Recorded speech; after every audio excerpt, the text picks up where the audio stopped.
Żona nie może uważać swojego męża za agresora czy potencjalnego gwałciciela, ma on prawo domagania się od żony współżycia seksualnego. Masakra. Cześć wszystkim, z tej strony Panato. Hej, i już jest. Witamy w nowym odcinku Pananas Podcast. Policja w Ekwadorze konfiskuje tak dużo kokainy, że używają jej do produkcji betonu. Problem polega na tym, że tej kokainy jest tak dużo na czarnym rynku, że policja ją, kiedy konfiskuje, to jest problem z jej przetrzymywaniem, z jej chronieniem, bo ona, jest wartościowym towarem na rynku. No i policja tak dużo jej ma, że zaczęło to być problemem, co z nią robić. Spalenie, zutylizowanie tony kokainy zajmuje około 12 godzin, a zrobienie z niej betonu zajmuje 3 godziny z tony. I ten proces wygląda w ten sposób, że bloki kokainy są kruszone razem z lekami przeterminowanymi, z lekami z czarnego rynku, z odpadami medycznymi i używa się tego do produkcji betonu. W Ekwadorze stoją budynki, które są między innymi zrobione z kokainy. Dotychczas zużyto 350 ton kokainy, zutylizowano w ten sposób, no i to są ogromne ilości. Wyobraź sobie, jakie to są hałdy kokainy? To są góry. 350 ton? Tak. Tak się zastanawiam, czy jest taka opcja, że na przykład postawił jakiś budynek z tym betonem z kokainą i na przykład psy policyjne będą wariowały, bo będą czuły tą kokainę i będą obszczekiwały komuś dom. Tak, no to jest dobre pytanie, czy na przykład magazyn, jakiś tam dealer jak w tym domu się schowa, to czy on będzie bezpieczny, bo właśnie psy będą wariowały, tego nie wiem. A on się będzie tłumaczył, że ja nic nie mam, po prostu mam beton z kokainą na ścianach. No wiesz co też ciekawe, czy ten proces jest odwracalny? Jak ją się w ten sposób, miesza z tą wodą, z tym betonem, no to czy nie znajdą się jacyś ludzie, którzy będą, jacyś chemicy, czarodzieje, którzy będą, odbijali kawałki betonu i będą cofać ten proces. Nie mam pojęcia, czy to jest możliwe. Ale wiem, że Organizacja Narodów Zjednoczonych mówi, że ten proces jest bezpieczny i że ten proces jest dla środowiska dobry. No tak, taki upcykling, nie? Tak jak się robi jakieś materiały z butelek zrecyklingowanych, no to czemu nie upcyklingować narkotyków? No to jest o tyle też ciekawe, że zobacz, takie osiedle zbudowane z betonu tego rodzaju, one może być atrakcją turystyczną, nie sądzisz? Że jest sobie jakieś osiedle z budynkami, które, do produkcji których została użyta, 200 ton kokainy, nie? Co by nie mówić, no jest to jakieś wow, tak? Dla pasjonatów tego tematu może to było, ciekawe do odwiedzenia. Tak, no my nie jesteśmy pasjonatami tego tematu, ale jesteśmy pasjonatami ekologii. I takie rozwiązanie, w którym takiego narkotyku, zdobytego od złych ludzi, że się go nie spala, tylko że się go miesza, nie produkując żadnego dymu i tak dalej, tylko to się miesza do betonu, to jest jak najbardziej spoko. Bo kokaina jest właśnie związkiem chemicznym, organicznym, więc przywrócenie jej życia w formie dodatku do betonu, można powiedzieć, że jest ekologiczne. Propsujemy. Tak, więc jeśli ktoś z was miałby na zbyciu tonę kokainy, to fajna inspiracja, można użyć do betonu. No to też zobacz, że dla nas to jest abstrakcja jakaś, ale w tych krajach Ameryki Południowej, czy też w Stanach Zjednoczonych, bo w Stanach Zjednoczonych rekwiruje się najwięcej kokainy na świecie. Na drugim miejscu jest Kolumbia, a na trzecim miejscu jest Ekwador. No i tam to jest spory problem, tak? Oprócz tego, że trzeba znaleźć kogoś, kto tą kokainę ma, no to trzeba jeszcze coś z nią zrobić, nie? A ona jest gratką na rynku przestępców, więc jeśli jest jakiś magazyn, on musi być mocno zabezpieczony, żeby nikt tego nie ukradł, no i do betonu i heja, nie? A wiesz, że w Ekwadorze jednym z przysmaków są pieczone świnki morskie? A skoro już jesteśmy w Ameryce Południowej, ostatnio miała miejsce taka sytuacja, że polski turysta wszedł na starożytną piramidę Majów. Słyszałaś o tym? To było zabronione, spotkał się z dużą karą, dostał za to mandat $263 i spędził 12 godzin, spędził 12 godzin w więzieniu tamtejszym. 12 lat to by był dobry plot twist. Spędził 12 godzin w więzieniu, ale pytanie, co dalej? Czy na przykład jakaś klątwa go teraz nie dotknie? Od Majów? Tak, jak to zazwyczaj bywa w filmach tego typu, że naruszysz jakiś skarbiec w piramidzie i spotyka cię klątwa, która ściga cię na drugi kontynent nawet. No tak może być. Jak on zszedł z tej piramidy, to od jakiejś osoby dostał pału w łeb, no i oczywiście to konsekwencje tej osoby nie spotkały, no i zobacz, jaki to jest głupi pomysł, robić coś niezgodnego z prawem, tak głupiego w takim kraju jak Meksyk.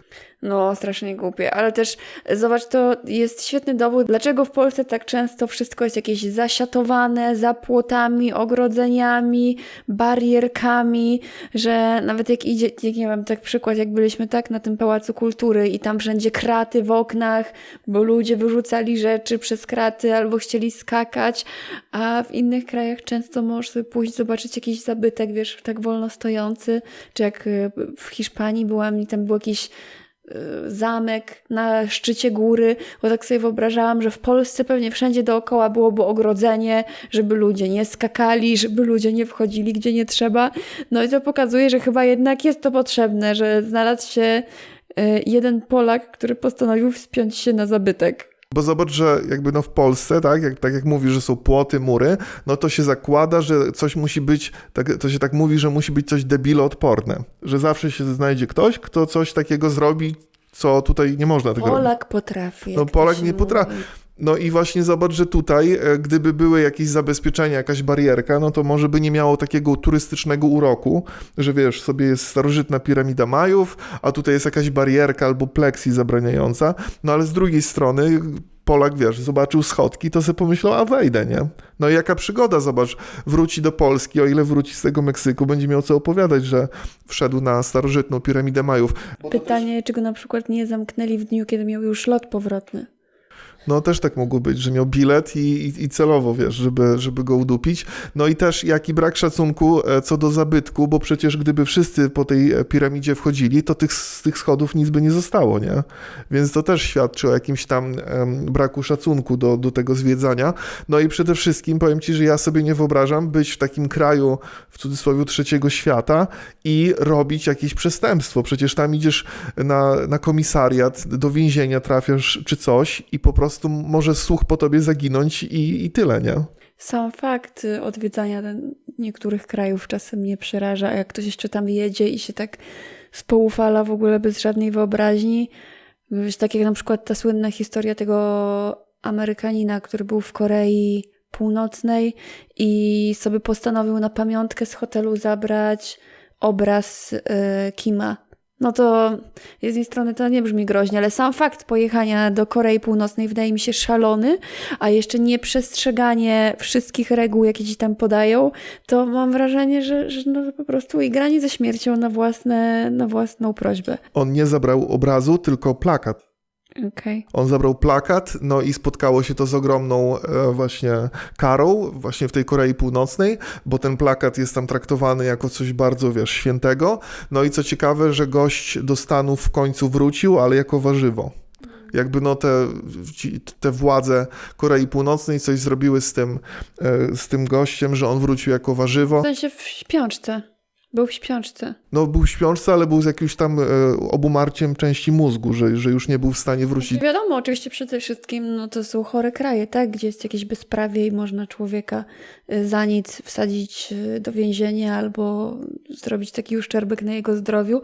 No ale jeśli już się jedzie w takie miejsca, no to trzeba być turbo ostrożnym. Znaczy wiesz co, tutaj Korea Północna to jest taki skrajny przykład i jakby tu nie ma co porównywać Korei Północnej do Meksyku, no bo bez dwóch zdań, wiesz, tam w Meksyku jest ta wolność, no wiesz, 1 000 000 razy większa, no ale mimo wszystko bycie w kraju, gdzie ta kultura, cywilizacja jest w ogóle inna i robienie czegokolwiek takiego niezgodnego z prawem, no to jest brak wyobraźni i może to doprowadzić, wiesz, do tragedii po prostu, nie? Wiesz co, ja kiedyś jak byłem w Rosji, lata temu byłem w Rosji, no to miałem totalnie takie poczucie bycia właśnie gościem tam i jakby miałem poczucie bycia w kraju, gdzie mimo wszystko te prawo nie obowiązuje, wiesz, na takich zasadach jak w Polsce, że jest ta korupcja, że jest że jest bezprawie w jakimś tam sensie.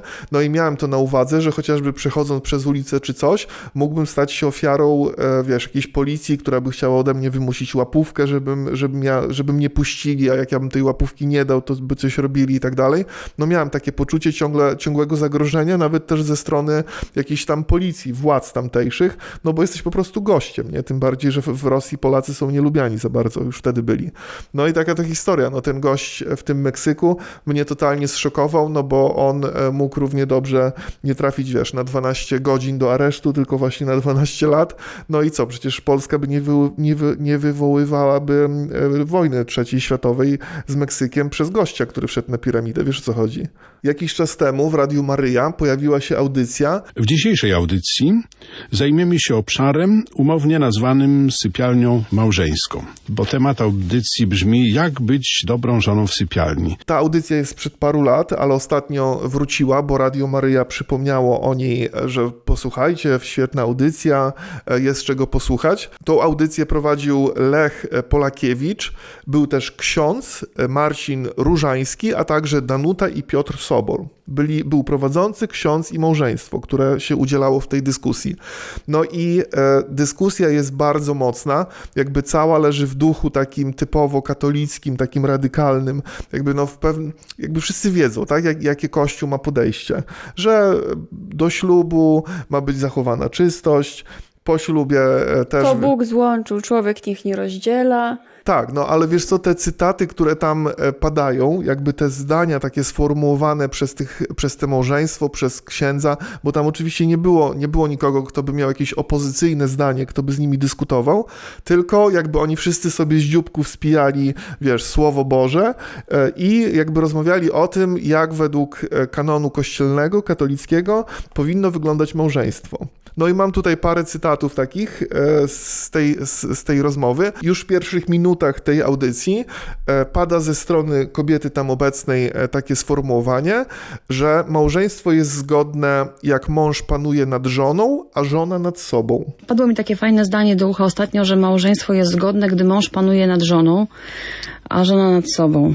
Czyli, że wiesz, mąż nie musi panować nad sobą, tylko musi panować nad żoną, a żona musi panować nad sobą i wtedy małżeństwo... Żeby się go nie czepiać. Żeby się go nie czepiać, żeby robić to, co mąż mówi, wiesz, jakby w domyśle patriarchat taki... Żony są pomocą zesłaną im przez Pana Boga. Pomocą do codziennego życia, zmagania się z problemami, podejmowania decyzji, do dzielenia się radosnymi przeżyciami, pasjami. Pomocą wszędzie tam, gdzie mężczyzna nie domaga lub musi ustąpić pola kobiecie. Jeden z najmocniejszych cytatów w tej audycji był taki, że trudny małżonek to prawdziwy dar od Pana Boga, dar i ogromne wyróżnienie, bo Pan Bóg zauważył, że tylko Ty dasz sobie z nim radę. Trudny małżonek to prawdziwy dar od Pana Boga. Dar i ogromne wyróżnienie. Dlaczego? Bo Pan Bóg zauważył, że tylko Ty dasz sobie z nim radę. Nikt inny by nie poradził. Pan Bóg Tobie zaufał. No ten fragment wszystkim słuchaczkom mówi o tym, że niezależnie od tego, jaki jest Twój mąż, to ten mąż Twój jest darem i jeśli pije, wiesz, bije, jest niemiły... Wychodzi na to, że im gorszy, tym lepiej. No nim jest gorszy, tym większy dar. Im gorszego masz męża, tym tak naprawdę jesteś hojniej obdarowana przez Boga, tym większe Bóg ma do ciebie zaufanie, jak masz takiego zjeba za męża. No i zobacz, co mają wszystkie te kobiety powiedzieć, które tego słuchają. No i wiesz, i mają siniaki na ręku, a w radiu, w stacji, w której szanują autorytety w postaci księdza, wiesz, i tak dalej, im to mówią, że to jest dar. No zobacz, ciekawe jest, że z jednej strony tak mówi się o jakimś miłosierdziu, o tym, jak masz traktować swego bliźniego i tak dalej, ale w momencie, kiedy mąż źle traktuje swoją żonę, to nagle nie ma jakiejś krytyki tutaj, tak, że to ten mąż ma nad sobą pracować, tylko po prostu żona ma przy nim wiernie trwać, akceptować to, jak ją traktuje i się wręcz cieszyć, bo to znaczy, że jest wybrańcem. Słuchają tego setki tysięcy katolików ufających tym słowom, które tam padają i tam padają takie słowa, że trudny mąż to skarb. Och, jakby, no każdy niby wie, tak, jak wygląda Kościół, więc mnie to jakoś tak nie szokuje, ale no trochę w dobie dzisiejszych czasów to dla mnie naprawdę, kurde, no nie tędy droga, tak? Mówi się o tym, ile jest teraz rozwodów, czy w ogóle, że ludzie nie chcą brać tego kościelnego ślubu. No i wydaje mi się, że jeżeli chcą zachęcić ludzi, to niech zaczną promować jakieś zdrowe podejście do tematu, tak? Na przykład może więcej mówić o tym, że oboje powinni się starać, i mężczyzna, i kobieta, albo na przykład zachęcać męża, że jeśli kobieta ci wysyła sygnały, że coś z tobą jest nie tak, no to przecież taki chłop, jak usiądzie z żoną i posłucha tego, to powie jej: o, widzisz, Danuta, tak na mnie narzekasz, ja jestem darem twoim, ciesz się. No, a mogłoby być super, gdyby puścili jakąś audycję mówiącą, że mężu, jeżeli twa żona wysyła ci sygnały, że jest z tobą nieszczęśliwa, że ją krzywdzisz, pójdźcie na przykład na terapię dla par. I to by była piękna lekcja, tak? No bo rozumiem, że jak ktoś już jest gorliwie wierzący i deklaruje się, że będzie do śmierci z tym małżonkiem, ponieważ przysięgał mu na ołtarzu, no to kurczę, no nie tędy droga, tak, żeby walczyć o jak najtrwalszy związek, że po prostu mam akceptować wszystkie beznadziejne rzeczy, które są między nami, tylko może powinni coś powiedzieć o tym, że to jest wspólna praca dwojga osób, a nie, że jedna osoba może być beznadziejna, a druga ma po prostu bezwarunkowo to akceptować. No też, wiesz co, wydaje mi się, że warto jakby podkreślić, że tą audycję prowadziły 4 osoby, no i ta rozmowa, która się tam pojawiła, te słowa, które tam padają, no to w jakimś sensie to była decyzja tych 4 osób, że jakby to oni to wszystko mówili i wcale oni nie muszą reprezentować jakby w 100% zdania Kościoła. No bo wiesz, ktoś będzie teraz nas słuchał i zaraz powie, że miałem księdza, który taki nie był, no i to jest jakby jasne, że Kościół to są ludzie, a ludzie są różni i jakby w tej audycji byli tacy ludzie, którzy mówili takie słowa, no ale to jest, tą audycję można znaleźć na stronie Radia Maryja, link znajdziecie w opisie, no i oni się pod tym podpisują, jakby ten Kościół się pod tym podpisuje i niezależnie od tego, czy znacie księdza, który by tak nigdy nie powiedział, no to inni ludzie w tej instytucji tak mówią i niestety, ale to rzuca światło jakby na całość tej instytucji, nie? Też jest fragment o tym, że dopuszczalny w małżeństwie jest trójkąt. W tym trójkącie bierze udział Bóg. Zakładam życie w trójkącie. I to od 9 września 1995 roku, kiedy dowiedzieliśmy ślub, zakładam życie w trójkącie. Pan Bóg, mój mąż i ja. Że jest to życie w trójkącie z Bogiem. Jesteś ty, mąż i Bóg. Zapowiadało się spicy, że Kościół katolicki akceptuje trójkąty? Tak, ale tylko z Bogiem. Ale patrz, że Bóg przecież jest w 3 osobach. Bóg Ojciec, Syn Boży i Duch Święty, więc to robi się wręcz 5-kąt. Tutaj też przy okazji tego fragmentu jest mowa o tym, że kiedy zamykamy drzwi sypialni, Duch Święty dalej w niej zostaje. Kochani małżonkowie, kiedy zamykacie drzwi sypialni, Duch Święty z niej nie wychodzi. To oznacza, że kiedy dochodzi do zbliżenia między małżeństwem, no to małżeństwo nie jest same, tylko tam przy łóżku stoi i na to wszystko patrzy Duch Święty. Nie wydaje ci się być to takie trochę wkręcanie jakiejś paranoi, wiesz, swoim słuchaczom? Inny cytat jest taki, że ważne jest, żeby na koniec nasienie zostało w drogach rodnych kobiety, bo taki ma być sens otwartości na życie. Ważne, żeby na koniec nasienie było złożone w drogach rodnych kobiety, to co na początku było powiedziane, bo taki ma być sens otwartości na życie. Oh my fucking god. Znaczy to chyba jest nic nowego, tak, że jakby w Kościele twierdzi się, że jakby, wiesz, antykoncepcja jest niezgodna z pewnym Słowem Bożym, no i że jakby seks i wszelkiego rodzaju uciechy cielesne powinny prowadzić do nowego życia.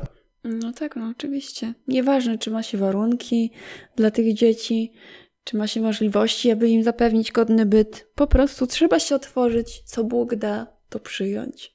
Jeśli się pojawi dziecko, to go przyjmujemy, tak? Przyjmujemy go z miłością, bo daje go Bóg. Bo Bóg jest dawcą życia, a my tylko w tym uczestniczymy. Bóg się podzielił swoją władzą. No Bóg tak chciał, nie? Jak już, wiesz, nie ma się pieniędzy, nie ma się warunków, a pojawi się dzieciaczek, no to po prostu wola boska, z nią się zawsze zgadzać trzeba. A jak potem nie masz za co go wyprawić do szkoły, czy wykarmić, to najwidoczniej Bóg też tak chciał, nie? Albo jeśli kobieta jest wykończona fizycznie po 6 ciążach, Bóg tak chciał. No i też Bóg chciał, żeby się w tej audycji pojawił taki cytat, że żona nie może uważać swojego męża za agresora czy potencjalnego gwałciciela, ma on prawo domagania się od żony współżycia seksualnego. Żona, ogólnie rzecz biorąc, nie może uważać swego męża za agresora.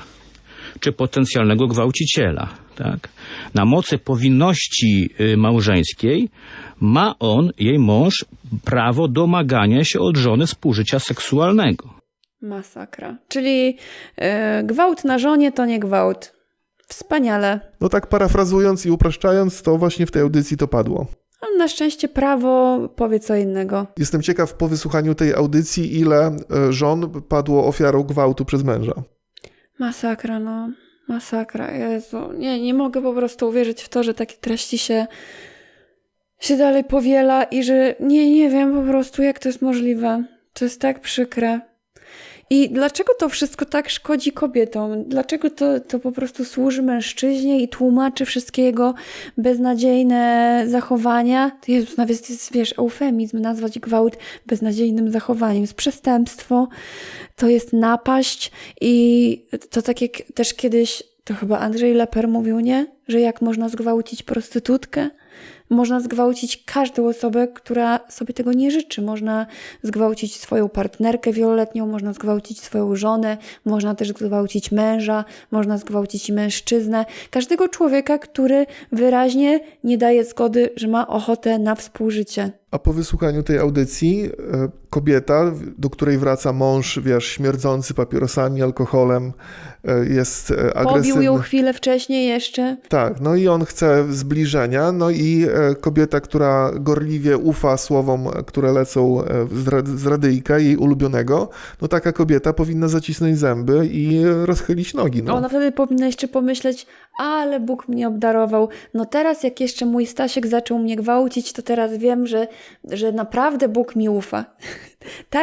Tak źle jeszcze nie było. O tak złym mężu jak mój jeszcze nigdy nie słyszałam, ale Bóg musi mi ufać. To jest straszne, jakby padające tego typu sformułowania z radia i jestem przekonany, że tutaj ktoś z naszych słuchaczy zna księdza albo nawet słucha tego jakiś ksiądz, który się pod tym by nie podpisał, no ale prawda jest taka, że takie słowa padają w rozgłośni katolickiej. W topowej, numer 1, wiesz, największej rozgłośni, która ma dofinansowanie od państwa i tak dalej, takie słowa tam padają, więc jakby no wiadomo, że znajdą się ludzie, którzy stwierdzą, że oni się pod tym nie podpisują, no ale mimo wszystko te słowa padają w tym miejscu, w którym padają. Czy to nie powinny być jakieś w ogóle, nie wiem, konsekwencje nawet prawne na przykład? Bo to jest nawoływanie ludzi do bezkarnego popełniania przestępstwa, że ofiara ma dawać się wykorzystywać i po prostu co? Zaakceptować to, że żyjesz pod jednym dachem z oprawcą, że mąż cię gwałci, a ty zaakceptuj to. Tak po prostu twoja rola, dźwigaj swój krzyż, to twój dar od Pana Boga. No to jest chore z takim chłopem na policję i do więzienia za gwałt. No jak najbardziej własną żonę można zgwałcić. To, że jesteście w związku małżeńskim, to nie znaczy, że chłop może przyjść jak zwierzę i w każdej chwili, kiedy tylko ma ochotę się do tej żony dobierać. No myślę, że na upartego jakiś dobry prokurator mógłby tutaj sporządzić z tego namawianie do popełniania przestępstwa i jakieś pociągnięcie do odpowiedzialności za takie słowa. Wiesz, a co dalej? Jeżeli twój mąż jest mordercą, musisz mu po prostu wybaczyć, bo jest twoim mężem. Rozumiem, że jest najgorszy z najgorszych, ale pamiętaj, im gorszy mąż, tym bardziej Bóg ci zaufał. Jakby kiedyś się ta granica kończy, no nie? Skoro takie przestępstwo jak gwałt masz dla męża wybaczyć, czy inne też, jeśli jest na przykład złodziejem. Czy wiesz co, wydaje mi się, że granica jest tam, gdzie są przykazania boskie, 10. Jest nie zabijaj, wiesz, nie kradnij i tak dalej, więc myślę, że to jest jakiś wyznacznik tych granic. Warto tutaj trochę dodać, że mówimy tutaj o mężczyźnie jako oprawcy, no ale też zdarzają się sytuacje, gdzie to kobieta jest na przykład oprawcą. Że tutaj jakby ta cała sytuacja, my ją sprowadzamy tutaj do agresor, mężczyzna i kobieta ofiara, no ale to jest jakieś uproszczenie, no bo to jest jasne, że zdarzają się sytuacje odwrotne. No to teoretycznie mam nadzieję, że takie same są zasady, że jak kobieta wykorzystuje seksualnie męża wbrew jego woli, to on też ma jej wybaczyć, tak? No, to jest dobry plot twist w tej całej logicznej układance, bo oczywiście w tej audycji takie słowa nie padły, jakby takie trochę większe skomplikowanie sytuacji, no bo właśnie, wiesz, to też jest ciekawe, że te wszystkie zasady podawane przez Kościół, one są takie bardzo zero-jedynkowe i takie bardzo proste. A życie takie nie jest. Jakby właśnie co w sytuacji, kiedy to żona staje się oprawcą, no a tu już nie ma mowy o tym, tylko tu jest mowa o mężu, który jest krzyżem kobiety, wiesz, i tak dalej.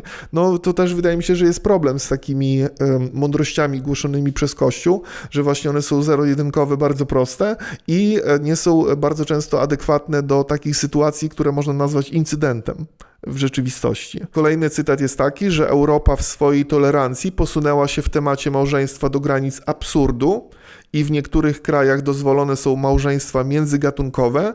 W Mediolanie na przykład pewna kobieta zawarła związek małżeński sama ze sobą. No, tutaj Europa w swojej tolerancji posunęła się w temacie małżeństwa do granic absurdu i w niektórych krajach dozwolone są małżeństwa międzygatunkowe. W Mediolanie pewna kobieta zawarła na przykład związek małżeński sama ze sobą. Niektóre z tych schematów, czy może bardziej układów, nie mają nic wspólnego ze stwórczym zamysłem Boga i jego planem małżeństwa. Padły takie słowa, że dozwolone są małżeństwa międzygatunkowe i jako przykład jest podana sytuacja z Mediolanu, że pewna kobieta zawarła związek małżeński sama ze sobą. Czy to miał być przykład tego międzygatunkowego małżeństwa? Chyba nie. No trudno to się doszukiwać jakiejś logiki. Znaczy nie, no ja też uważam, że to jest chore, że słyszałam o jakimś gościu, który chciał wziąć ślub ze swoim psem i też deklarował, że oczywiście będzie to skonsumowane małżeństwo, po prostu chłop był zoofilem, no to oczywiście, że to jest chore, ale to właśnie dlatego jest chore, że zwierzę nie jest w stanie wyrazić zgody na bycie posuwanym przez jakiegoś z boka, nie? No bo nawet jeżeli pies jakby pozwala na to, no to dlatego, że chłop najwidoczniej go w ten sposób wytresował i przyzwyczaił, żeby to akceptował, no ale zoofilia całe szczęście nie jest legalna. No zobacz, że no każda sytuacja, w której ktoś świadomie nie wyraża swojej zgody, tak jak no wiesz, z dziećmi i tak dalej, no to wiadomo, że to można mówić o jakby czymś złym i absolutnie karygodnym, ale w tej audycji jakby no jest mowa o absurdach, do jakich dochodzi na Zachodzie, głównie mając na myśli homoseksualizm, że wiesz, śluby homoseksualne są absurdem, no ale oczywiście tutaj, żeby to zabrzmiało mocniej, no to jako przykład podane jest małżeństwo w Mediolanie kobiety, która wyszła samą za siebie. Żeby każdy widz, którego słuchał, żeby sobie pomyślał, o Jezu, na tym Zachodzie wymyślają. Tak, po prostu jak w Rosji, nie? No jak w Rosji, propaganda. Pierdzielenie jak w Rosji. Uważajcie na Zachodzie, to się takie rzeczy dzieją. Musimy pilnować naszych polskich tradycji. Mąż, żona, prosty chłop, niech pije, niech bije, ale przynajmniej bez jakiejś fanaberii. To wracajmy ze światowych wojaży, zapominamy o europejskiej tolerancji, skupiamy się na prawdziwym małżeństwie. Ogólnie ta cała audycja kręciła się wokół tak jakby posłuszeństwa żony wobec męża i jakby kręciło się to wokół tego, że mąż jakby może więcej, a żona ma być taką podległą osobą, która toleruje to wszystko w imię Boga. Właśnie kolejny cytat. Jeżeli w czasie współżycia seksualnego jedno z małżonków nie chce współżyć seksualnie, ale widać, że jest jakaś potrzeba z drugiej strony, to także jakaś forma ofiarowania siebie, dawania z siebie życia. Jeżeli w czasie współżycia seksualnego, jak jeden z małżonków jakby nie chce teraz współżyć seksualnie, ale widać, że też jest jakaś potrzeba z drugiej strony, to także jest forma ofiarowania siebie, dawania z siebie też życia. Ja pierdzielę. Ale sorry, dlaczego to kobieta ma ponosić ofiarę, czyli uprawiać seks, kiedy nie ma na to ochoty, a dlaczego nie może tej ofiary ponieść mężczyzna i po prostu trzymać swoje przyrodzenie w spodniach, kiedy żona nie ma na to ochoty? Warto zauważyć, że tutaj w tym cytacie mamy jakiś postęp. Jest mowa o tym, że jeśli w czasie współżycia seksualnego jedno z małżonków nie chce współżyć, to drugie ma obowiązek zacisnąć zęby. No jest jakaś to forma progresu, tak? Że już nie ma mowy tylko o mężczyźnie, ale już jest o jednym z małżonków. Okay. Czyli to, o czym wspominaliśmy przed chwilą, sytuacja, w której to żona jest tą bardziej w danym momencie rozochoconą, no to mąż ma też obowiązek zacisnąć zęby i jest to forma dawania z siebie życia. Wiesz co, rozumiem to, że tam siedzą kolesie, którzy opowiadają swoje mokre sny, jak to powinna wyglądać idealna partnerka ich zdaniem, czyli po prostu jakaś bezmózga lalka do dymania, która nie ma prawa ci za dużo narzekać, ciebie oceniać, ma cię po prostu akceptować takim, jakim jesteś, ma ci usługiwać, uprawiać seks, kiedy tylko ty masz na to ochotę, ale to, że w tej rozmowie uczestniczyła też kobieta, o kurna, jakie to jest obrzydliwe, jak można tak srać do własnego gniazda, że ta laska tam siedziała, uczestniczyła w tych rozmowach i co to za kobieta musi być? Tak sobie, wiesz, próbuję wyobrazić, że na przykład ona ma na przykład siostrę, która przychodzi do niej i mówi, jak się ta kobieta nazywała? Danuta, słuchaj, nie mogę już wytrzymać z moim Irkiem. Kolejny raz mnie pobił, a potem mnie zgwałcił, a na koniec jeszcze uderzył naszego syna. I co ta Danuta mówi jej? Och, Siska, nie martw się, to znaczy, że jesteś ulubienicą Boga. Dał ci takiego łobuza, bo wie, że sobie z nim poradzisz. Jesteś wybrańcem, jesteś cudowną kobietą w oczach Boga. No cóż, zaciśnij zęby. To jest forma ofiarowania siebie, dawania z siebie życia. Jesteś wspaniałą żoną. Po prostu nie narzekaj, nie ma co. Po prostu zaciśnij zęby, dźwigaj swój krzyż. No kurna, najgorsza siostra i najgorsza przyjaciółka z tej Danuty pod słońcem, wydaje mi się. Albo pytanie brzmi, czy może jednak nie stosuje się do tego, bo jeżeli przyszłaby do niej bliska jej kobieta i powiedziała coś takiego, a ona zamiast empatyzować potrafiłaby, wiesz, dać takie rady zgodne z tym, co się mówi w tej audycji, no to jakaś socjopatka skończona jest. No właśnie też ciekawe, czy te osoby prowadzące tą audycję, one się stosują do tego, co mówią.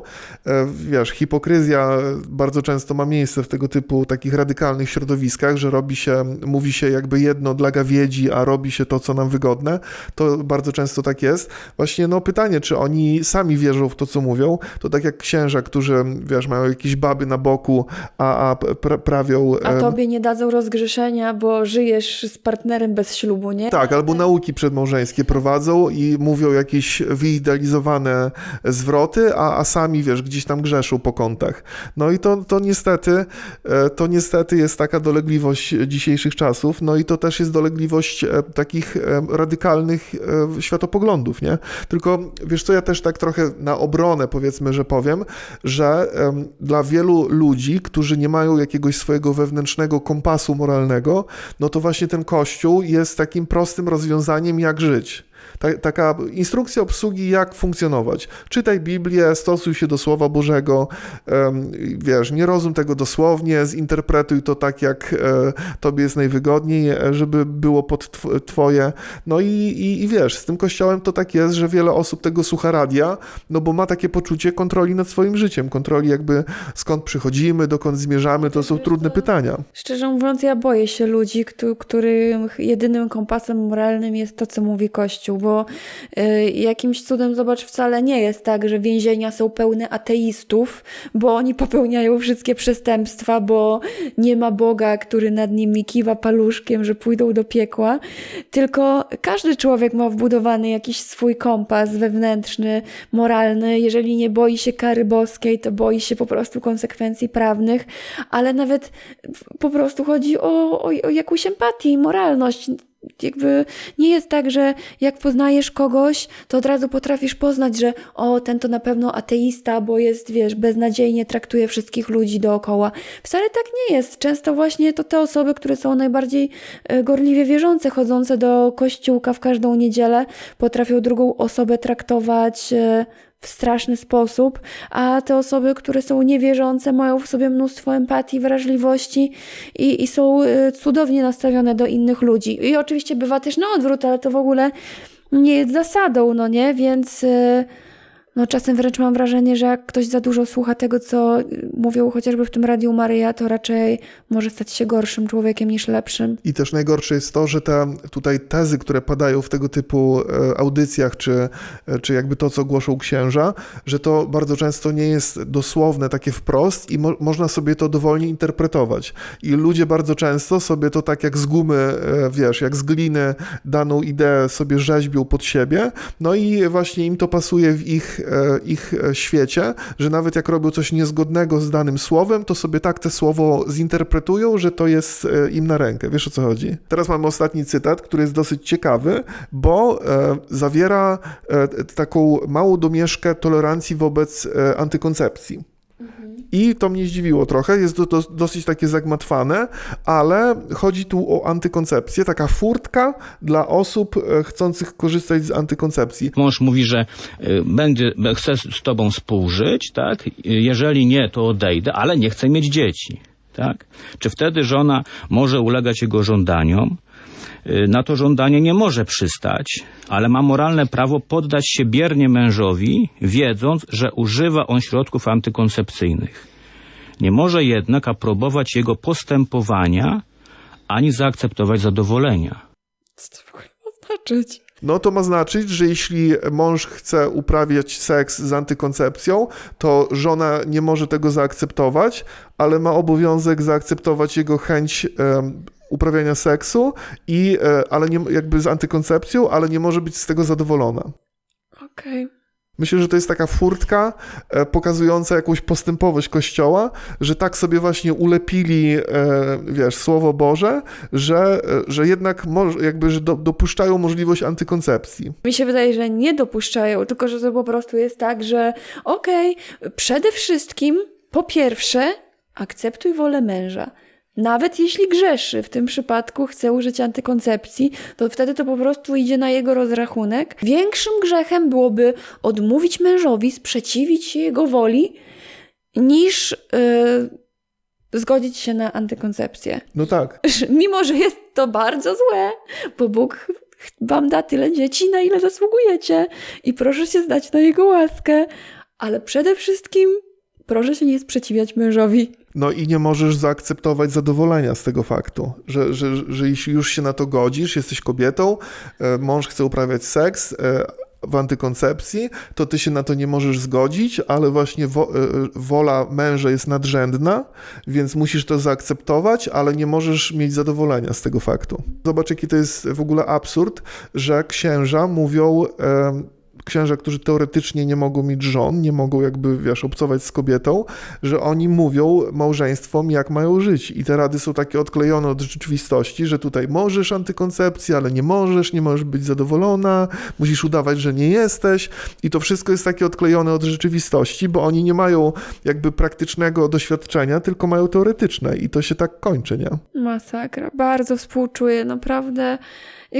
Z jednej strony mam poczucie, że może łatwiej się żyje ludziom, którzy potrafią tak bezgranicznie pokładać wiarę we wszystko, co mówi Kościół katolicki i tak sobie, wszystko sobie tym tłumaczyć i warunkować, że to są jakieś... I upraszczać rzeczywistość do tych norm, które Kościół narzuca. Z jednej strony na pewno taka pewność, taka pewna wiara gorliwa pomaga ludziom w różnych sytuacjach, ale z drugiej strony ilu kobietom to totalnie zrujnowało życie, ile kobiet właśnie jest w jakichś przemocowych związkach, dlatego że im się wydaje, że muszą, bo inaczej będą w oczach Boga jak gorsze albo potępione w ogóle, nie? Że zostawiły męża, który je bije, gwałci, który pije, który bije ich dzieci.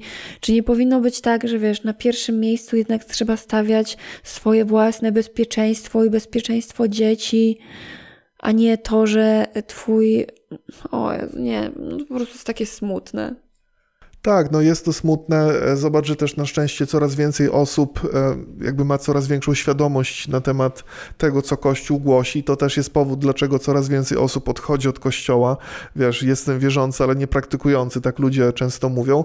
Właśnie myślę, że też to jest jeden z wielu powodów, takie audycje, że ludzie słuchając tego gdzieś tam intuicyjnie mają takie poczucie, że o czym wy mówicie? Przecież to w ogóle nie jest na miarę rzeczywistości, realiów rzeczywistości, że kobieta ma być poddana. Zastanawiam się, ile jeszcze tego typu jakichś absurdalnych rzeczy musi wyjść na wierzch, żeby ludzie wciąż kupowali tą śpiewkę, że nie wszyscy księża tacy są.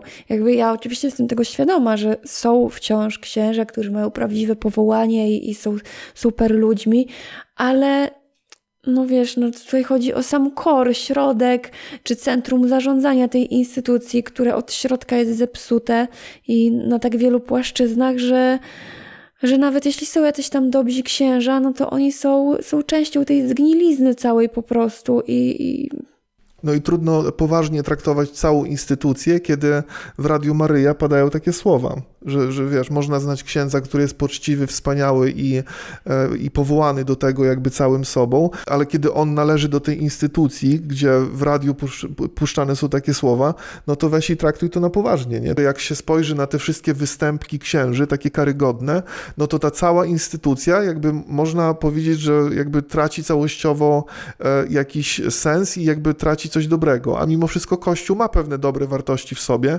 tylko że te zgniłe jabłka jakby psują cały koszyk, jakby ma się takie wrażenie.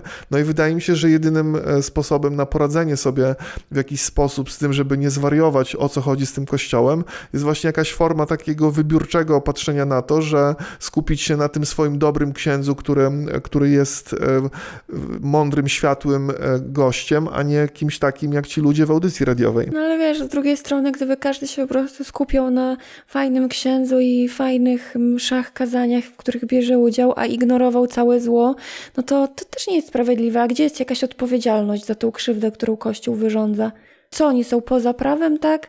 Czy jeżeli chodzi o te sprawy pedofilskie, czy jeżeli chodzi o przetrzymywanie jakichś, nie wiem, nawet jeszcze majątków z czasu II wojny światowej, które naziści podwozili do Watykanu. Jakim cudem, wiesz, to się godzi, no nie? Że Kościół może tyle zła pomieścić absolutnie bezkarnie i ludzie wiecznie mają się skupiać, o, ty się skup na tym dobrym księdzu. To tak jakby ktoś powtarzał, że no dobrze, no może TVP, propaganda, ale tutaj Rancho, dobry serial leci. Nie wiem, czy Rancho dalej leci na TVP, bo nie oglądam, ale wiesz, to dla mnie taka trochę to jest zasada, nie? Ogólnie to bym podsumował to w ten sposób, że jakby wiesz, Kościół ma wiele za uszami, ale nie jestem za tym, żeby palić kościoły, tylko żeby starać się wyplewiać z tego to, co złe. No tak, ja rozumiem, nie? Że jakby porównując to do koszyka pełnego jabłek, że tam są zgniłe jabłka i dobre jabłka, tylko pytanie brzmi, czemu te zgniłe jabłka ciągle tam są, no nie? Jeżeli jest jakaś zgnilizna w tych strukturach kościelnych, no to czemu tych zgniłych jabłek się po prostu z tego koszyka nie wywala? A wręcz przeciwnie, wiesz, udaje się, że one są super.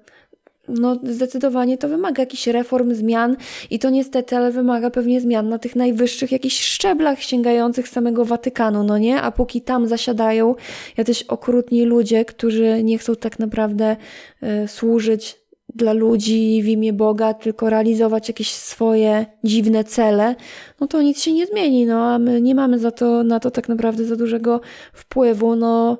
Ja mam takie poczucie, że to, co mogę zrobić, to po prostu się od tego kościoła odciąć, ale z drugiej strony są ludzie, którzy nie chcą tego robić, bo wciąż jakby no, czują dużą potrzebę przynależności do kościoła, nie? Ale z drugiej strony takie wieczne tłumaczenie, że to jest dobry ksiądz, to jest fajny kościół i ignorowanie wszystkiego złego, co się dzieje dookoła, no też nie doprowadzi do tego, że w końcu będzie jakaś reforma. No tak, no ale też zrównanie kościołów z ziemią też nie jest dobre, więc to chyba temu tak trwa w tym takim balansie pomiędzy tym, że to istnieje, a tym, że ludzie jakby dostrzegają pewne wady tej instytucji, no i tak to życie się toczy. Pewnie dopiero, wiesz, jeszcze może nasze pokolenie i następne pokolenie zacznie płacić coraz mniej w kopertach, to oni wtedy stwierdzą, że no dobra, może pora coś zrobić, żeby utrzymać te wszystkie kościoły, nie? No to troszeczkę zluzujemy i na przykład mężowie, od teraz proszę nie gwałcić żon. Ostatnio dowiedziałem się o tym, że Japończycy stworzyli coś naprawdę genialnego. Jakby oni słyną... Jak to Japończycy? Jak to Japończycy, jakby mają całą masę genialnych... Sushi. Anime. Wiesz, no są to rzeczy, które dali... Twoich słów takie słowa anime? No wiem, że Anime? Nagle to nie są chińskie bajki, to jest anime, o! No, ja się nie zachwycam anime, ale rozumiem, że są ludzie, którzy się zachwycają, więc jakby w ich imieniu powiedziałem anime. W każdym razie chodzi o to, że Japończycy stworzyli sport, który polega na tym, że zbiera się grupa ludzi i rywalizują w zbieraniu śmieci. Sport ten nazwali spogomi, spo od słowa sport, a gomi od słowa śmieci po japońsku. I polega to na tym, że są zawody w formie takiego maratonu, powiedzmy, że są grupki 3-5 osobowe. I jest start, rozgrywka trwa tam około godziny i zawodnicy z jakimiś tam hakami takimi do zbierania śmieci, z maseczkami w rękawiczkach, że wszystko jest jakby bezpiecznie tip-top i jest rywalizacja, że która drużyna uzbiera najwięcej śmieci. Oprócz ilości śmieci, wagi, masy, ważna jest też jakość, jakby posegregowanie tego, to jest w ostatecznym rozrachunku wszystko rozliczane, jakby sędziowie tego pilnują. No i ten sport w Japonii gości od 2008 roku na takim poziomie lokalnym, że jakieś tam małe społeczności robią takie zawody. A teraz w najbliższym czasie mają nastąpić jakieś mistrzostwa ogólnonarodowe właśnie w Japonii i dlatego też stało się o tym głośno, bo jakby na skutek ogłoszenia tych międzynarodowych zawodów stało się o tym sporcie głośno. Jakiś czas temu widziałam taką poruszającą sytuację, że właśnie jakaś Azjatka przychodziła koło mnie i patrzę, ona kilka kroków dalej, schyliła się, wyciągnęła z krzaków butelkę po wódce i wyrzuciła ją do śmietnika. A może ona trenowała? Może ona trenowała. Właśnie co jest ciekawe, że ten sport, jakby z tej cytryny, jaką są śmieci leżące, ten sport robi z tego lemoniadę, że wtedy podniesienie tego śmiecia i wyrzucenie go staje się sportem, tak jakby. Zobacz, jaka to jest genialna myśl, żeby właśnie z tego terenu, gdzie mamy śmieci, zrobić miejsce zawodów jakiś. Że teraz na przykład zobacz, idziesz do lasu i widzisz śmieci i sobie myślisz, o, co za ludzie, czemu oni wyrzucają śmieci? A kiedy znasz ten sport i jakby ten sport się odbywa, to sobie myślisz, idealne miejsce na zawody z pogomi. Rozumiesz? To jest genialne. W Warszawie jest bardzo dużo potencjalnych miejscówek, gdzie można by zrobić takie zawody. W Indiach mogliby olimpiadę zrobić. Do Indii powinni potem pojechać tacy the best of the best ze wszystkich krajów i oczyścić Ganges. No, Ganges mogłoby być trudno z tych trupów wszystkich, wiesz, pływających.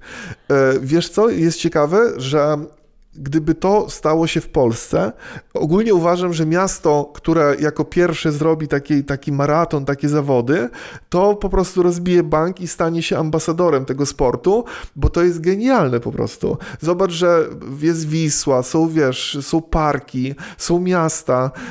Wszędzie są kipy, wszędzie są małpeczki puste, butelki. No naprawdę, w Polsce jest świetny ten teren do zrobienia takich zawodów. Ciekawe jest to, że tam właśnie różne śmieci są różnie punktowane i jednymi z najbardziej punktowanych śmieci są właśnie niedopałki, bo one się rozkładają długo, są małe, więc je mało kto chce zbierać tak ogólnie, bo jak leży jakiś wielki karton, no to wiesz, nie trudno go dopatrzyć i go podnieść, a jak leżą sobie niedopałki gdzieś na trawniku, no to ludzie przychodzą koło tego obojętnie. No i właśnie w tych zawodach niedopałki są jednymi z takimi najbardziej punktowanych przedmiotów. No i teraz wyobraź sobie, że trwają takie zawody i jest jakaś popielniczka rozsypana i wiesz, zawodnicy rzucają się, wydziobują te wszystkie niedopałki, bo za to mają dużo punktów. Okej, a co się wygrywa w takich zawodach? Prestiż uczestnictwa w nich i największym wygranym tych zawodów jest Matka Ziemia. A nie ma jakiejś kaski dla zwycięzcy? Są dyplomy i puchary, ale główna idea jakby tych zawodów jest taka, że nie robi się tego dla nagród, tylko robi się jakby dla prestiżu uczestnictwa w tym. Myślę, że w Japonii jest też trochę inna kultura, że tam ogólnie ludzie bardziej dbają o porządek. Słyszałam, że jak w Japonii wsiadasz do metra, to czuć zapach mydła, więc nawet o higienę osobistą bardziej dbają, bo wsiąść w warszawskie metro i poczuć zapach mydła, to byłabym naprawdę zszokowana. No i myślę, że jednak trzeba by było w Polsce postarać się o jakiegoś sponsora, który by wyłożył jakąś nagrodę, jakieś co najmniej, nie wiem, 15 000 dla zwycięzcy i wtedy może ludzie by biegali i zbierali śmieci dla samej satysfakcji.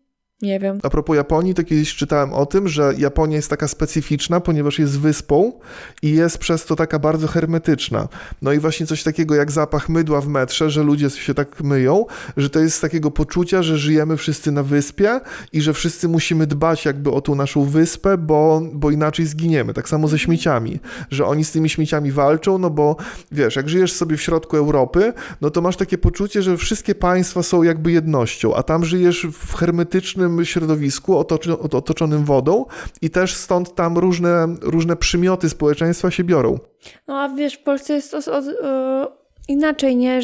Że odwrotnie, że jak coś jest państwowe, czyli jest nasze wszystkich, nasze wspólne, to niektórzy ludzie to wręcz traktują tak, jakby to było niczyje, albo jakby było gorsze, nie? Że wiadomo, że u siebie w ogródku ławki nie zniszczysz, ale jeżeli jest ławka w parku, no to już możesz ją podpalić zapalniczką, napisać na niej HWDP i wiesz, splunąć na nią, zostawić pod nią butelki i tak dalej. No u nas jest taka mentalność. Bo jest takie poczucie, że to państwowe, czyli niczyje. No Właśnie tak, zobacz, że to dokładnie. też komunizm zrył Polakom głowy, że właśnie państwowe niczyje. A wiesz co, a propos jeszcze nagród w tych zawodach sportowych, akcja jest taka, że jak się wprowadzi nagrody, to śmietniki stają się, jakby będą rozgrzebywane śmietniki, bo wtedy dzięki rozgrzebaniu śmietnika na przykład będzie można zdobyć punkty. Chodzi o to, że tych nagród nie ma po to, żeby ludzie się jakby nie zabijali, nie walczyli o te śmieci,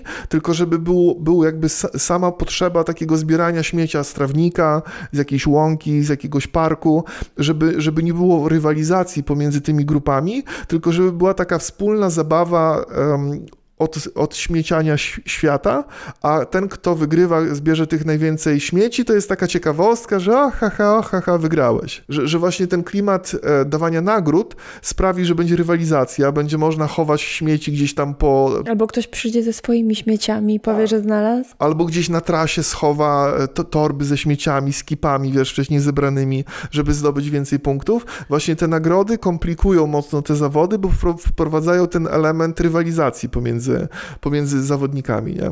No i ogólnie właśnie tak jak mówię, uważam, że miasto, które jako pierwsze to zrobi, na przykład Białystok, z którego pochodzimy, no Białystok nie słynie zbyt wielu rzeczy. Uważam, że jakby stało się takim ambasadorem takiego sportu, to by było piękne. Pasowałoby Podlasie, teoretycznie zielone płuca Polski mogłyby pokazać przykład, nie? Tak, no zorganizować tego typu zawody. Zobacz, że maratony w Polsce są popularne. Można by było to jakiś podciągnąć pod jakiś maraton taki, że dodatkowym elementem gry w tym maratonie, tylko w maratonie są wyznaczone trasy, więc nie wiem, czy to by musiało być śmieci rozrzucone po drodze, wiesz.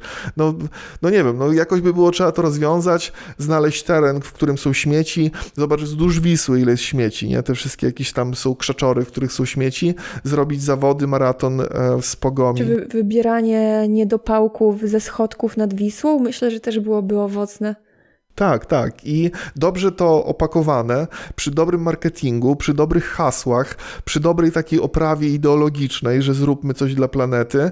Myślę, że ludzie z całej Polski, jak gdzieś to się odbędzie jako pierwsze, myślę, że ludzie z całej Polski będą chciały w tym uczestniczyć, tym bardziej, że temat jest sprawdzony w Japonii. A wiesz, co jest ciekawe, że w Japonii każda tego typu rozgrywka zaczyna się od okrzyku. Nie zacytuję okrzyku dosłownie, bo nie znam japońskiego, ale po polsku te hasło brzmi: zbieranie śmieci to sport. 3, 2,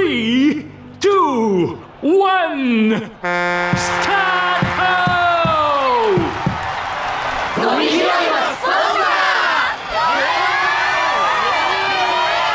Jakby jest budowana taka aura, że to jest sport, no bo to, co by nie mówić, ale ze zbierania śmieci dosyć trudno jest jakby sobie to w głowie przestawić, że to się staje sportem, nie? Teoretycznie każda forma ruchu to sport, tak? No właśnie, bo zobacz, że w tym sporcie na przykład jak dużym znaczeniem ma kondycja, taka wytrwałość, zorganizowanie, jeśli ta grupa jest z kilku osób, więc są takie elementy, które sprawiają, że ta rozgrywka mogłaby być ciekawa. Poza tym, skoro szachy to sport, bilard to sport, czemu nie zbieranie śmieci? To nawet, zobacz, bardziej angażujące fizycznie może być, nie? Żeby wyzbierać śmieci. No ja się nie mogę doczekać, aż ktoś to w końcu podłapie i będę śledził losy Spogomi w Polsce z zainteresowaniem. Na koniec mam piękną historię, która rozgrzewa serduszko i sprawia, że ma się poczucie, że ten świat jest pięknym miejscem. Historia jest taka, że 74-letni mieszkaniec Nowego Jorku przez 14 lat swego życia pisał książkę. Po pracy wracał do domu, dzieci tam i tak dalej, praca. Pasją jego było pisanie książki po godzinach swego życia. No i historia jest taka, że tą książkę w końcu napisał. Jest to taka powieść o przygodach agentki FBI. Napisał tą książkę, wrzucił ją na Amazon i przez 11 lat obecności tej książki na Amazonie nie sprzedawała się ta książka zbyt dobrze. Aż do czasu, kiedy jego córka dostrzegła jakby fenomen w tym swoim tacie, że napisał tą książkę i nagrała o tym 16-sekundowego TikToka, w którym mówi o tym, że mój tato napisał książkę, nie sprzedaje się zbyt dobrze, jest mu z powodu tego trochę smutno. TikTok trwa 16 sekund i obejrzało go już 50 milionów ludzi. 50 milionów ludzi zainteresowało się historią tego pana, który napisał tą książkę. I efektem tego zainteresowania ludzi na TikToku jest to, że ten pan w ciągu 2 tygodni od pojawienia się TikToka sprzedał 65 000 książek i ta książka stała się numer 1 na Amazonie amerykańskim. TikTok ma moc. TikTok ma moc, też piękne historie mają moc. Ten pan jest bardzo sympatyczny, ta córka nagrywa o nim dalej TikToki, nagrała jego reakcję na to, co się wydarzyło. On mówi w ogóle, że on nie rozumie tego, co się stało. Mówi, że jakby czuje się błogosławiony i tak dalej. Naprawdę jest to niesamowite. Niesamowite jest w ogóle to, że córka na to wpadła, żeby to nagrać. Ten pan jest też jakby uroczy na swój sposób, bo jest takim ekscentrycznym 74-latkiem, który napisał swoją książkę i teraz dzięki TikTokowi stał się popularnym pisarzem.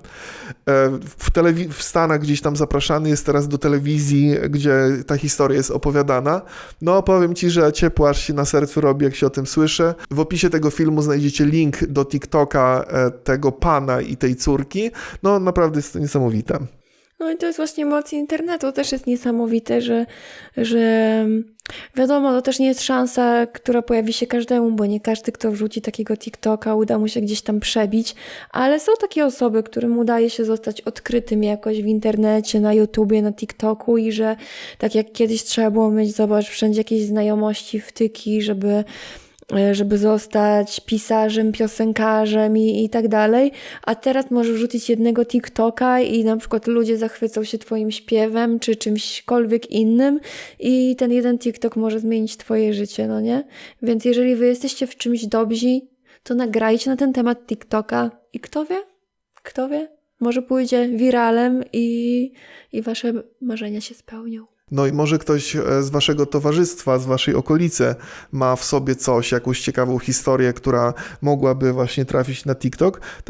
Też no wiesz, ciekawa sprawa nagrać o kimś bliskim TikToka, bo tutaj ten pan nawet nie wiedział o istnieniu czegoś takiego jak TikTok i nagrała to jego córka, no i sprawiła, że on nagle wchodzi na Amazona, na swoje konto i widzi, że sprzedał e-booka 65 000 razy, nie? Co? Ale to też jest niesamowite w algorytmie TikToka, że mi się to bardzo podoba, że to nie jest aplikacja, która jest po prostu pełna influencerów, jak na przykład Instagram, jakby na Instagramie, wiesz, nie polecają się na głównej czy gdzieś posty ludzi, którzy po prostu sobie prowadzą tego Instagrama tak hobbystycznie, tylko najczęściej no to jest takie błędne koło, no nie, że treści, które Instagram poleca, to te najpopularniejsze treści. I tak samo jest na YouTubie. W polecanych po prostu wyświetlają się milionowe kanały na YouTubie, a trudno jest obecnie na YouTubie trafić na jakiś super kanał, który ma 100 subów i nagle YouTube ci to poleci, no nie?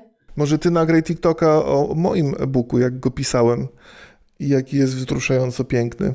Dobra, zrobię tak za 40 lat, jak będziesz poruszającym serca staruszkiem. No bo to też nie ma co się oszukiwać, nie? To nie jest pewnie tak, że ta książka jest jakaś genialna, tylko ludzie zaczęli kupować tą książkę, bo po prostu poruszył ich ten starszy pan, że no ludzi wzruszają starsi ludzie, tak? Więc jak ty będziesz już takim staruszkiem, budzącym właśnie takie emocje, że o, jaki staruszek kochany, to nagram o tobie TikToka i powiem, o, ten poczciwy staruszek napisał kiedyś e-booka, kupcie go. Ale oczywiście wy nie musicie czekać 40 lat, aż Paweł będzie poruszającym serca staruszkiem. Możecie kupić jego e-booka już dziś. Na stronie panateezja.pl w dobrej cenie. Najczęstszym pytaniem do tego pana jest pytanie, czy został milionerem. Bo jak wiesz, 50 milionów wyświetleń, bęk, ludzie jakby myślą sobie, że on został milionerem. No i ta córka nagrała o tym TikToka i opowiedziała właśnie o tym, że sprzedali 65 000 tych e-booków w ciągu pierwszych 2 tygodni. No i powstało pytanie, ile zarobili na tym, na tej sprzedaży? Jak myślisz? 65 000 sprzedanych książek? Załóżmy, że zarobi $5 na każdym, tak? No to trochę jest, no nie miliony, ale... No właśnie ludzie myślą, że pan został milionerem, a ona pokazała, ile dostają za jedną książkę od Amazona i za jedną książkę dostają $1,40. O, I tym sposobem przy sprzedaży 65 000 zarobili $91 000. okej. No jakby, wiesz, nie jest to mała kasa, ale nie jest to duża marża. No nie jest to duża marża, nie jest to też bardzo dużo pieniędzy. No ale co ciekawe, że ta córka, ta kobieta odpisuje wszędzie, jak ludzie mówią, że o Jezu, serio tak mało, gdzie mogę tu kupić książkę bezpośrednio, żebyście zarobili więcej i tak dalej. I co jest mega urocze, że ta córka wszędzie odpisuje, że pieniądze nie mają znaczenia. Najpiękniejsze jest to, jak szczęśliwym teraz człowiekiem stał się mój tato. Jest dumny z siebie, stał się dumnym pisarzem, bo właśnie przez te wszystkie 11 lat tej książki na Amazonie, to na co najbardziej narzekał ten tato, właśnie było to, że ludzie nie chcą czytać jego książki. A teraz, kiedy już to tak wybuchło, to ten pan jakby na starość, no bo nie oszukujmy się, tak, 74 lata, na wczesną starość nabrał takiego poczucia, że jest wartym pisarzem, którego ludzie czytają. No i to jest niesamowita historia. No i to by było na tyle w dzisiejszym odcinku. Zostawcie łapkę w górę, jeśli filmik się Wam podobał. Zostawcie suba z dzwoneczkiem, jeśli jesteście ciekawi kolejnych naszych podcastów. Jeśli dotrwaliście do tego momentu, napiszcie komentarz: zbieranie śmieci to sport. No i do zobaczenia w następnym odcinku. Pa! Pa!